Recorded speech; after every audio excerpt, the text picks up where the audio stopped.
우리나라 인구 10명 중 1명은 당뇨 환자입니다. 거기에 당뇨병으로 진행할 위험이 있는 사람까지 포함하면 성인 3명 중 1명은 당뇨병 환자이거나 당뇨병 전 단계라고 합니다. 그만큼 당뇨는 흔한 질병이 되었는데요. 당뇨병은 완치가 없을 뿐 아니라 뇌졸중, 동맥경화 등의 무시무시한 합병증을 일으키기 때문에 주의가 필요합니다. 그렇지만 꾸준한 식단 관리와 병원 진료를 통해 충분히 관리하실 수 있는데요. 만약 식단을 계속 관리하는데도 혈당이 계속해서 오른다면 일상생활 속의 습관을 점검해 보셔야 합니다. 생각지도 못한 습관이 혈당을 오르게 하기 때문인데요. 오늘은 평소에 무심코 해왔던 혈당을 높이는 습관 6가지에 대해 알아보겠습니다. 첫 번째, 식사 후 과일 먹기. 식사 후에 입가심으로 과일을 드시는 분들이 많으실 텐데요. 우리 몸은 밥을 먹고 30분에서 1시간 뒤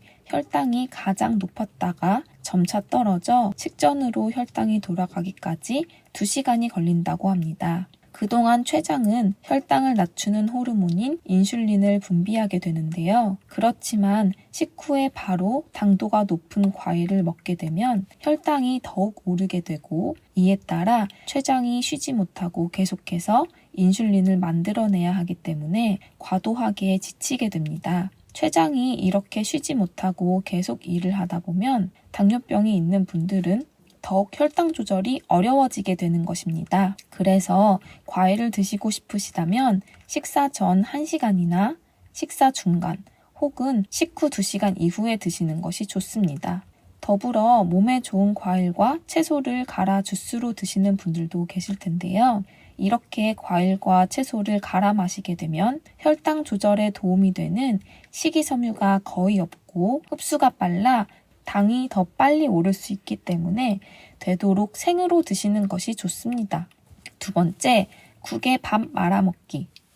뜨끈한 국물에 밥을 말아 후루룩 드시게 되면 기운이 솟는 것 같은 느낌이 드는데요. 그렇지만 이렇게 국에 밥을 말아서 드시면 밥을 제대로 씹지 않고 넘기는 경우가 많아 위에 부담을 줍니다. 또한 나도 모르게 너무 빨리 많은 양을 먹게 되어 과식의 위험이 있습니다. 동덕여대 식품영양학과 연구팀에 따르면 밥을 국에 말아 먹은 사람들은 그렇지 않는 사람보다 식사 속도가 2.4분 빠르고 섭취한 열량은 75g 더 많은 것으로 나타났는데요.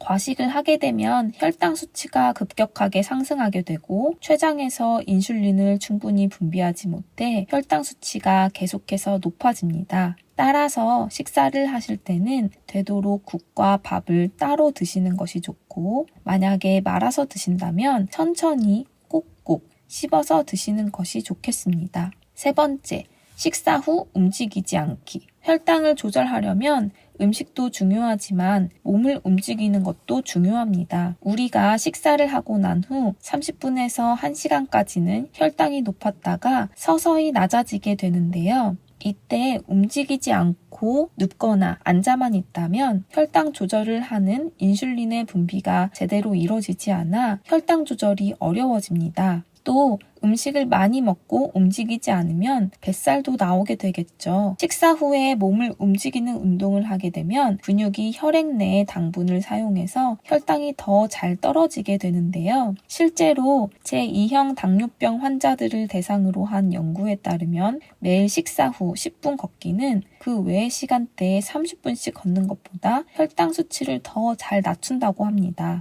그래서 식사 후에는 눕거나 앉아 계시지 마시고 조금씩이라도 움직이는 것이 좋겠습니다. 네 번째, 부족한 잠. 카톨릭대 서울 성모병원 최창진 교수팀의 연구에 따르면 수면 부족은 인슐린 민감성을 감소시킨다고 합니다. 인슐린 민감성이란 말 그대로 인슐린이 민감하게 반응한다는 것인데요. 즉, 음식물이 들어오면 인슐린이 재빠르게 반응해서 분비한다는 말입니다. 인슐린 민감성이 낮아지면 인슐린이 잘 분비되지 않아 혈당 조절이 어려워지고 혈당 수치가 만성적으로 오를 수 있게 됩니다. 수면 시간이 부족하면 식욕 조절 호르몬에 교란이 생기게 되고 이로 인해 배고픔이 증가하고 포만감이 감소해 식사량이 늘어나 살이 찔 수 있다고 합니다. 그럼 잠은 얼마나 자야 하는지 궁금하실 텐데요. 성인 기준 7시간 30분에서 8시간 30분 정도는 자는 것이 좋다고 합니다. 잠을 잘 자려면 주변이 캄캄해야 됩니다. 수면 유도 호르몬인 멜라토닌이 어두워야 많이 나오기 때문인데요. 자기 전 핸드폰을 보시면 밤인데도 뇌가 낮으로 착각해 호르몬 분비가 되지 않아 잠이 잘 들지 않을 수 있습니다. 그래서 최소 잠자기 3시간 전에는 스마트폰을 자제해야 하고 TV를 보면서 주무시거나 잠자리에 불을 켜고 자는 습관도 좋지 않습니다. 5번째, 얇은 허벅지입니다. 얇은 허벅지가 당뇨랑 무슨 상관이냐 하실 수도 있으실 텐데요. 허벅지 근육이 적으면 혈당을 올린다고 합니다. 나이가 들면 몸에 근육이 빠지게 되는데요. 자연스럽게 허벅지도 얇아지게 됩니다. 허벅지에는 온몸 근육의 3분의 2 이상이 모여있는 곳으로 우리 몸에서 포도당을 가장 많이 소모하는 부위입니다. 그런데 이러한 허벅지 근육이 적으면 포도당을 많이 소모할 수 없어 남는 포도당이 많아지고 이는 혈당을 올리게 되는 것입니다. 연세대 보건대학원이 30에서 79세 성인 약 32만 명을 대상으로 허벅지 둘레와 당뇨병 유병률의 관련성을 분석했더니 허벅지 둘레가 길수록 당뇨병 위험도가 낮았다고 합니다. 간단한 허벅지 운동법을 소개해 드릴게요. 옆으로 누워서 윗다리를 엉덩이 높이보다 조금 더 높게 올리는 것입니다. 골반은 움직이지 않고 다리만 움직여서 올렸다가 잠시 멈췄다가 천천히 내리시면 됩니다. 운동이 힘드시다면 누운 자세에서 이렇게라도 운동해보시는 건 어떨까요? 6번째, 술입니다. 술은 그 자체로도 칼로리가 있습니다. 게다가 술을 드실 때 치킨처럼 열량이 높은 안주를 함께 먹게 되는데요.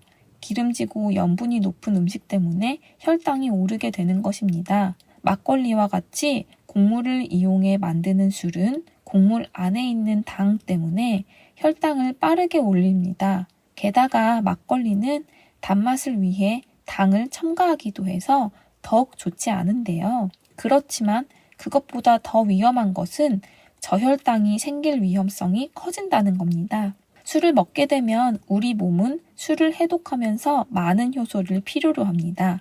그런데 술을 마시면 알코올을 분해하는데 너무 많은 효소가 사용되어 간에서 포도당을 만들어내지 못해 저혈당이 생길 수 있습니다. 특히 당뇨약을 복용하거나 인슐린 주사를 맞고 술을 마시면 더욱 위험할 수 있습니다. 따라서 되도록 술을 먹지 않는 것이 좋지만 만약 술을 드시게 된다면 막걸리 같이 곡류로 만든 단 술은 피하시고 달지 않은 술을 적당히만 드시기 바랍니다. 이렇게 오늘은 혈당을 높이는 습관 6가지에 대해 알아보았는데요. 당뇨병은 완치가 없어 한번 걸리면 계속해서 관리해 주어야 하죠. 그렇지만 오늘 알려드린 6가지 습관을 주의하신다면 당뇨를 전보다 더 잘 관리하실 수 있을 겁니다. 그리고 당뇨병을 위해서는 무엇보다 규칙적인 식사와 꾸준한 운동, 그리고 적절한 병원의 치료가 중요하다는 건 잊지 마세요. 오늘 영상이 도움이 되셨다면 구독과 좋아요 눌러주시고 소중한 분들께도 공유해주세요. 그럼 저는 다음에도 좋은 영상으로 찾아오겠습니다. 지금까지 건강지식 저금통이었습니다.